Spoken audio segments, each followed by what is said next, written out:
From Washington, D.C., I'm Allister D'Souza. This is your roundup of the week's biggest stories shaping the United States and beyond. Welcome to Washington Watch. U.S. President Donald Trump says there are now better chances of striking a 30-day ceasefire in Ukraine. The Kremlin says there are reasons to be cautiously optimistic after a meeting with the U.S. top envoy in Moscow. Earlier in the week, Russian President Vladimir Putin said that he wants a litany of issues addressed first before any truce.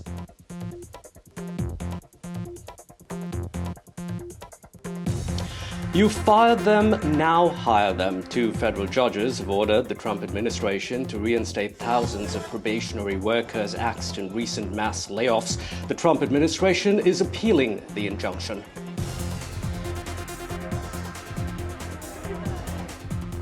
For Donald Trump, a shutdown would be a gift. It would be the best distraction he could ask for from his awful agenda. A U-turn from a top Democrat in a bid to avert a government shutdown. Senate Minority Leader Chuck Schumer is said to have lined up enough Democratic Senate votes in favor of funding through September. Schumer says a no vote on the Republican funding bill would only empower Trump to dismantle more federal programs. Trump has approached the U.S. Supreme Court to limit the scope of lower court orders which blocked his move on birthright citizenship. Trump wants to stop children of undocumented immigrants and foreign workers from getting automatic citizenship at birth. Millions of Indian parents working in the United States would be affected.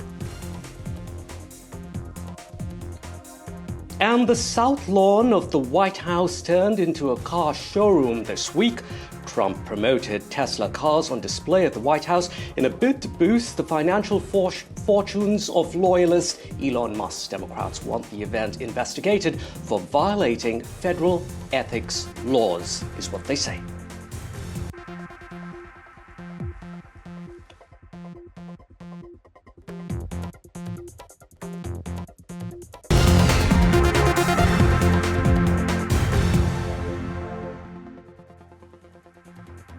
Now, a 30-day ceasefire in Ukraine has Kyiv agreeing to the U.S. proposed deal. Russia says yes, but later Russian President Putin met with U.S. Special Envoy Steve Witkoff in Moscow late Thursday. U.S. President Trump called those talks very good and productive. Earlier in the week, Russian President Putin had said before the guns go silent, he wants the root cause of the conflict addressed.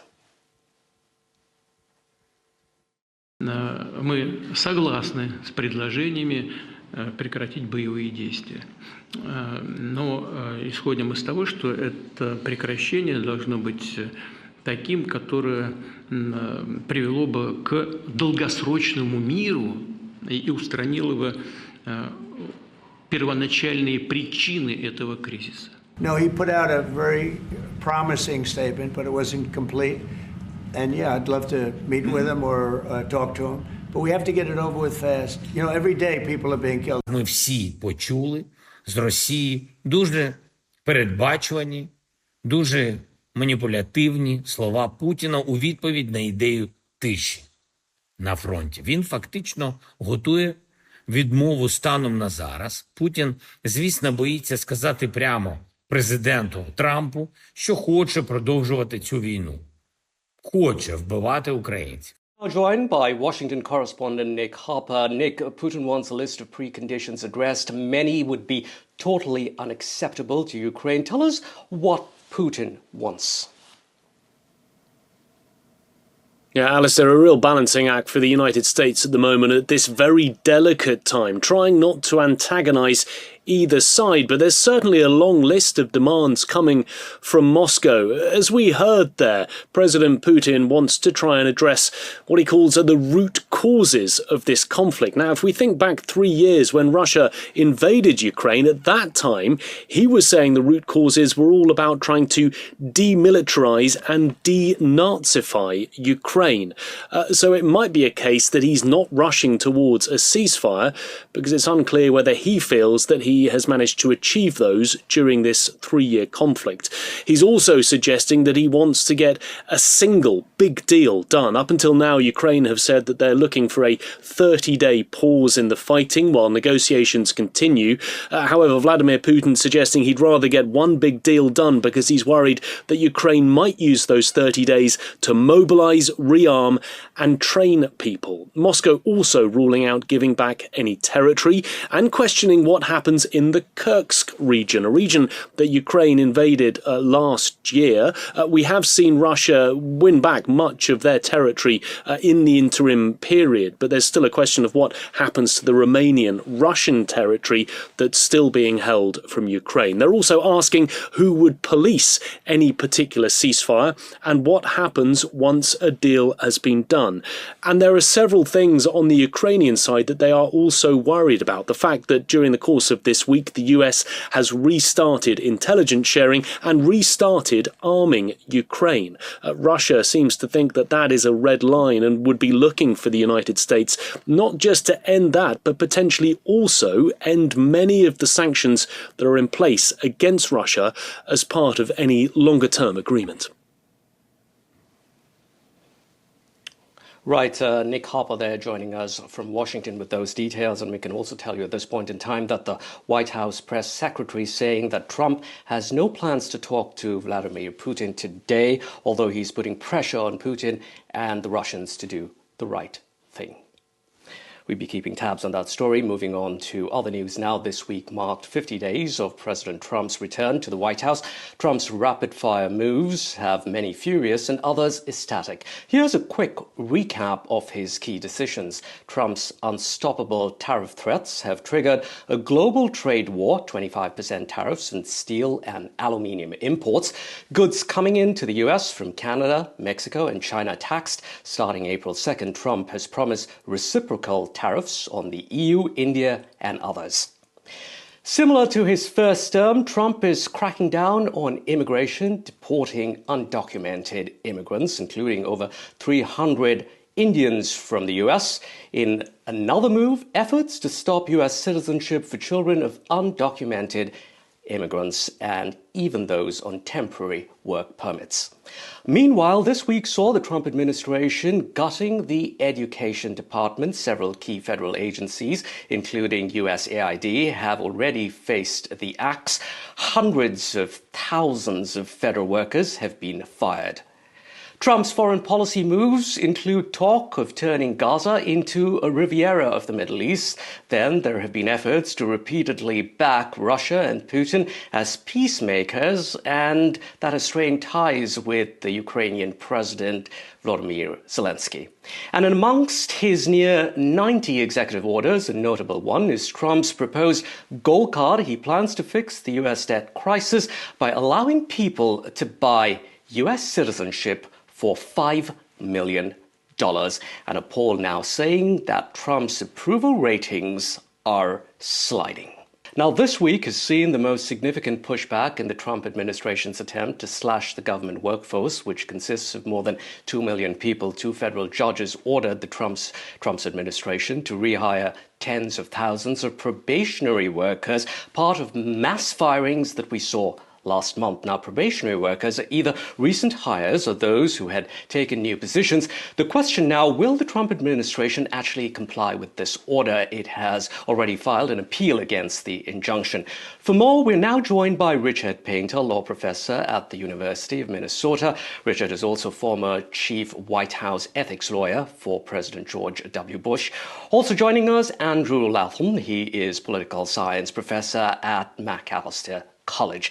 Now, Richard, let me come to you first. What exactly are the federal judges saying, the one in California and Maryland? It's basically, it's not can the federal government fire, but how they actually did it. Is that correct? Well, first, the vast majority of federal workers have job protection, just like I do as an employee of the state of Minnesota, as a university professor, which means they cannot be fired for political reasons. There are statutes protecting the vast majority of federal workers, with the exception of those at the very top who are appointed by the President of the United States. Our civil service laws have been in existence since the 1890s, well over a century. And the President of the United States must comply with the law. And so in each one of these cases, and there are many cases, the judges will look at the law and look at the executive order and determine whether it complies with the law. And then a court order will be issued. The President of the United States must comply with court orders. That is clear. We've had a handful of extremists at the far left and some of our law schools and at the far right say that a president need not comply with a federal court order. That is simply not true. Every president of the United States since Abraham Lincoln has complied with the orders of the United States Supreme Court, the lower federal courts. It's absolutely critical that President Trump comply with the law. Andrew, do you see a scenario where President Trump does not comply? I don't see him thumbing his nose at the courts like that, but he will appeal this. I mean, we have at least three levels of federal courts, right? There's the district and the appellate, and then the Supreme Court.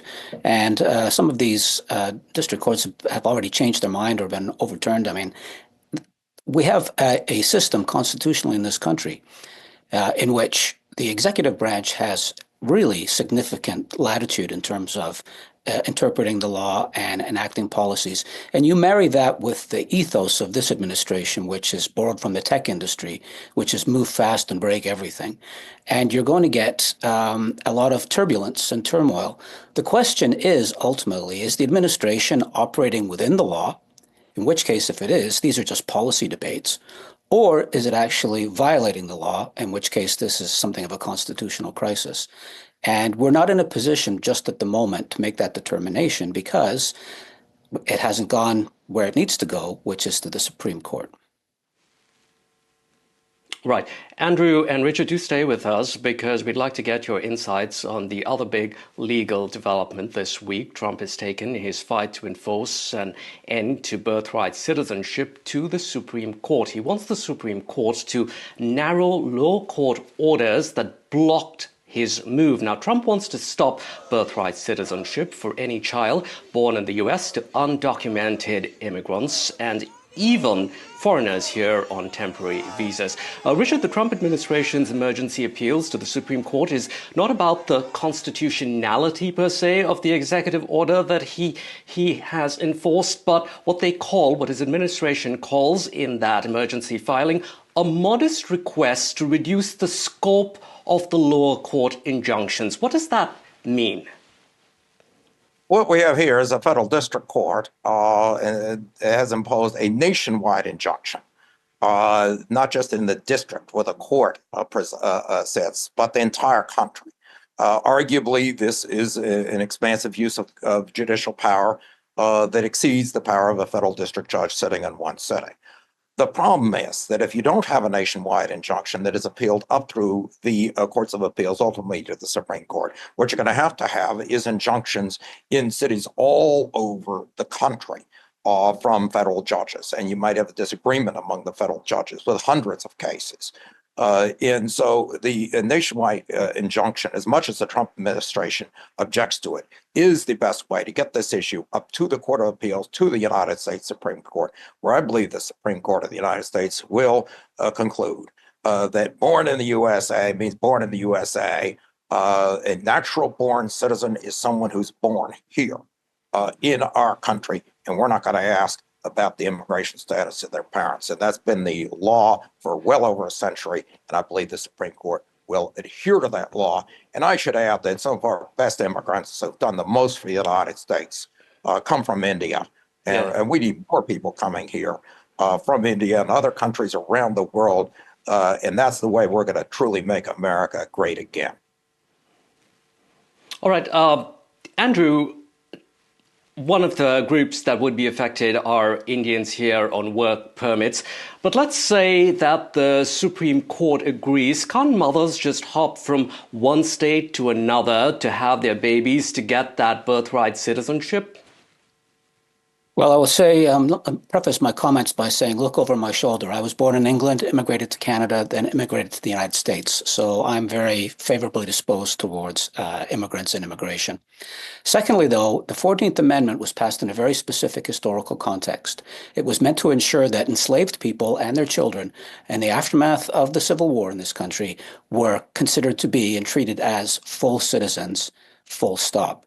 And that was expanded in 1898 to ensure that every child of a lawful resident of this country, a legal immigrant to this country, was also entitled to that birthright citizenship.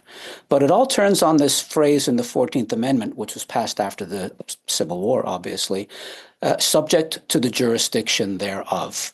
Now, if you are an Indian diplomat working in Washington and you are pulled over for speeding, there's no court, there's no police, you cannot be tried. So that's one way of thinking about not subject to the jurisdiction of. If you're an unlawful migrant to this country and you're pulled over for speeding, you can still get a ticket. So that's the expansive understanding of subject to the jurisdiction thereof. But there's a narrower version which the Trump administration is pushing, which is if you don't have a visa, if you don't have a green card, if you're not a natural-sized citizen and you're not a natural-born citizen, you're not subject to the jurisdiction thereof. And therefore, people who arrive at 8.5 months pregnant, have a baby in the United States, and then try to claim that that baby is automatically, by birthright, an American citizen, that's problematic from that more restrictive understanding of subject to the jurisdiction thereof. Andrew, Richard, I have to leave it there for now. Thank you very much for your time here on Washington Watch.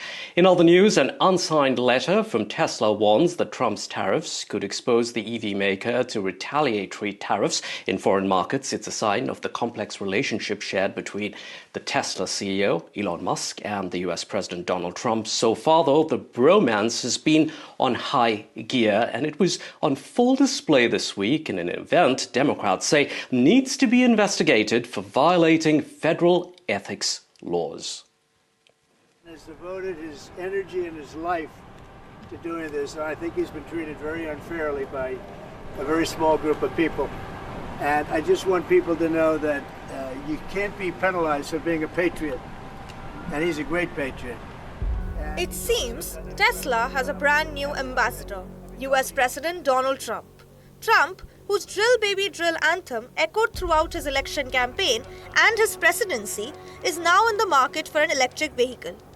Standing in the White House driveway, the US President inspected a showcase of Tesla's cars and selected a brand new shiny red sedan. Sitting in the driver's seat with Elon Musk in the passenger seat, Trump warned that violence against Tesla dealerships will be labeled domestic terrorism. Now, why does this matter? Musk has been facing the brunt of an escalating political blowback for his role as Trump's advisor and his cost-cutting role heading Doge, with Tesla stock taking a hit in the process. Musk's efforts to fire thousands of federal workers and dismantle whole government agencies have sparked Tesla takedown protests outside dealerships in at least 100 cities over the past month, aiming to undermine the Tesla brand. While most demonstrations were peaceful, a few have been destructive, with fires set at Tesla showrooms and charging stations. Despite his supportive comments, President Trump has been skeptical of green cars, from wishing they rot in hell to bashing Biden, saying only left fascists promote EVs, and his views have not changed. Trump's policies so far have been designed to limit electric car sales in the US, revoking Biden-era policies that pushed EV sales.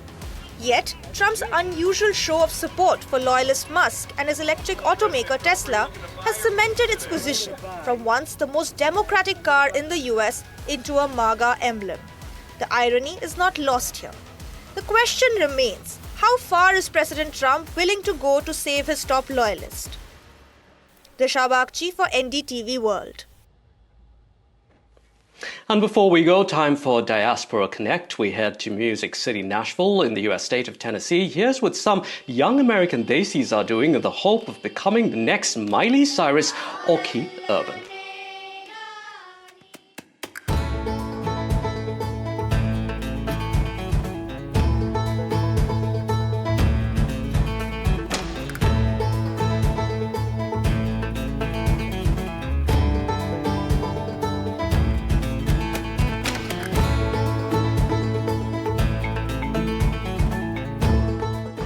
Nashville is home to some of America's biggest country music and pop superstars. Taylor Swift, Carrie Underwood, Dolly Parton, all of them starting out with a tiny dream in the hope of hitting superstardom.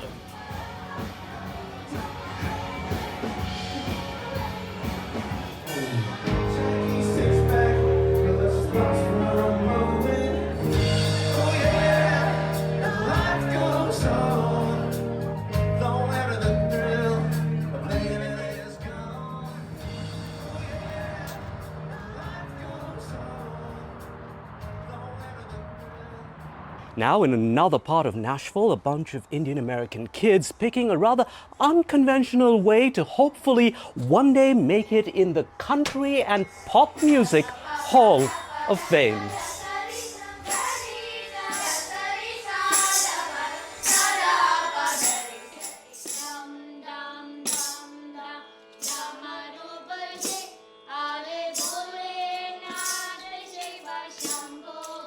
Right, how many of you want to become famous here in the music industry here in Nashville? Show of hands. Oh, okay, very good. So what are you hoping to do? I want to be a famous singer here, probably in pop. Same, except I want to be in country. I want to be good at country. I want it to be like a side hobby.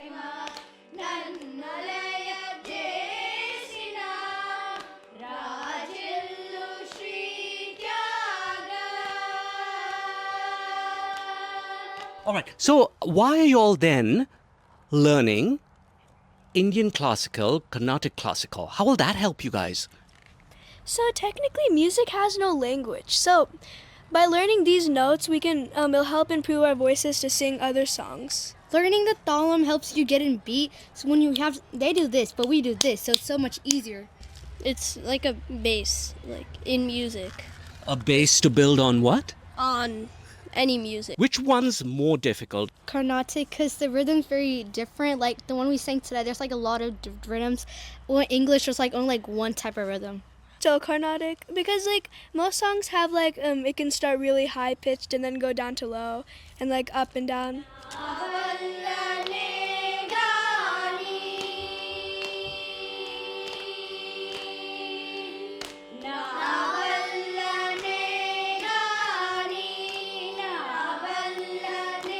When they have a proper bass,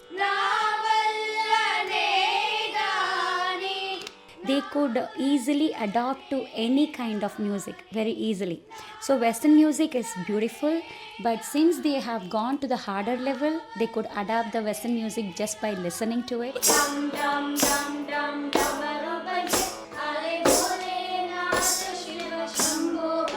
If there's one thing you wish for any of your kids, what would it be, Bhairavi? I wish my students to become like Taylor Swift or Ariana Grande, one of the popular singer in the world.